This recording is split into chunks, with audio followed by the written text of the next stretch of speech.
ప్రధానమైన వార్త చాలా రోజులుగా మనం చర్చించుకుంటున్నది. ఈ ప్రభుత్వం వచ్చిన తర్వాత అందరూ ఎదురు చూస్తున్నది.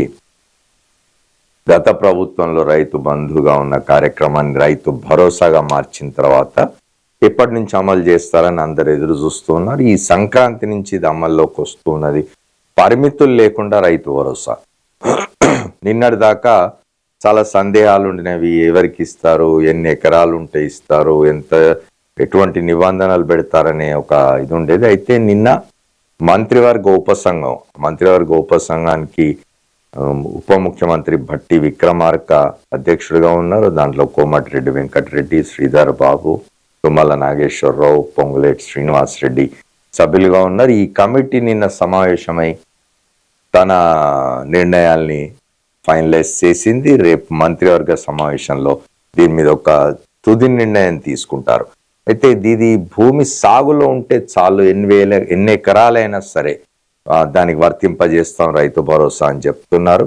అయితే దానికి దరఖాస్తు చేసుకోవాల్సి ఉంటుంది. గ్రామ సభల్లో దరఖాస్తుల స్వీకరణ, మంత్రివర్గ ఉపసంఘం సిఫార్సులు, 14 నుండి ఆర్థిక సాయం పంపిణీ. దాదాపు 68 లక్షల మంది రైతులు లబ్ధి పొందే అవకాశం ఉందని చెప్పి అంచనా వేస్తున్నారు. ఇది ఒక మంచి ఆలోచనే. దరఖాస్తు చేసుకోవాల్సిందే, చేసుకోకుండా ప్రభుత్వానికైనా ఎటు తెలుసు. అయితే ఆ దరఖాస్తు చేసుకోవడానికి 2-3 రోజుల గడువే పెట్టడం వల్ల సాధ్యం అవుతుందా? అయితే ప్రభుత్వం చెప్తున్నది గ్రామ సభలు నిర్వహించి గ్రామ సభల ద్వారా ఈ దరఖాస్తులు స్వీకరిస్తామని చెప్తూ ఉన్నారు. 68 లక్షల మందికి లబ్ధి చేకూరే పరిస్థితిలో మరి 2-3 రోజుల్లో 68 లక్షల మంది నుంచి దరఖాస్తులు రావడం, వాటిని పరిశీలించడం, వాటిని తుది నిర్ణయం తీసుకోవడం, వాటి మీద అనేది సాధ్యం అవుతుందా? ప్రభుత్వం ఎట్లాంటి యంత్రాంగాన్ని ఉపయోగిస్తుంది దీనికోసం, ఎటువంటి మెకానిజం ఉపయోగిస్తుంది దీనికోసం అనేది చూడాలి.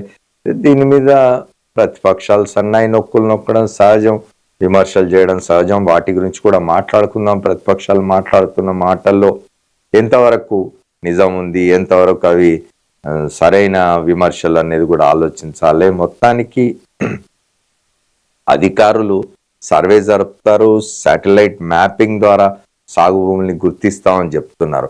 గతంలో రైతు బంధు ఇచ్చినప్పుడు ఎన్ని ఎకరాలు ఉంటే అన్ని ఎకరాలకు రైతు బంధు వర్తింపజేసింది ప్రభుత్వం. అప్పుడు ఆ భూముల్లో సాగు జరుగుతున్నా లేదా, దీని లక్ష్యం ఏమిటి?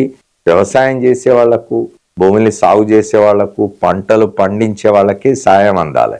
అట్లా కాకుండా గత ప్రభుత్వంలో ఏ నిబంధనలు లేకుండా ఎన్ని ఎకరాలు ఉంటే అన్ని ఎకరాలకు అది సాగులో ఉందా లేదా తెలియదు, పడవబడిందా తెలియదు, గుట్టలు కొండలు రాళ్ళు రప్పలున్నాయా తెలియదు.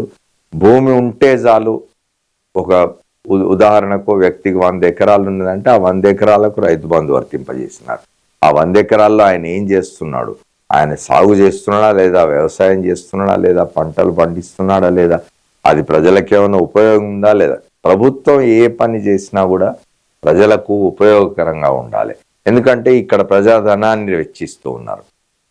ప్రజల నుంచి పన్నుల ద్వారా వసూలు చేసిన ఇతరేతరంగా వచ్చిన డబ్బును మీరు ఇటువంటి వాటికి ఖర్చు చేస్తూ ఉన్నప్పుడు జవాబుదారీతనం ఉండాలి.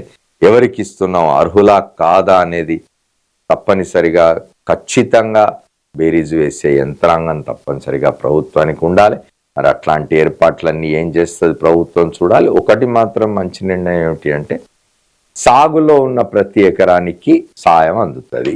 అది మంచి ఆలోచన, మంచి నిర్ణయం. దానికి సంబంధించి మనం ప్రధాన వార్తగా దాదాపు అన్ని పత్రికలు ఇవాళ అదే వార్త ఇచ్చినాయి.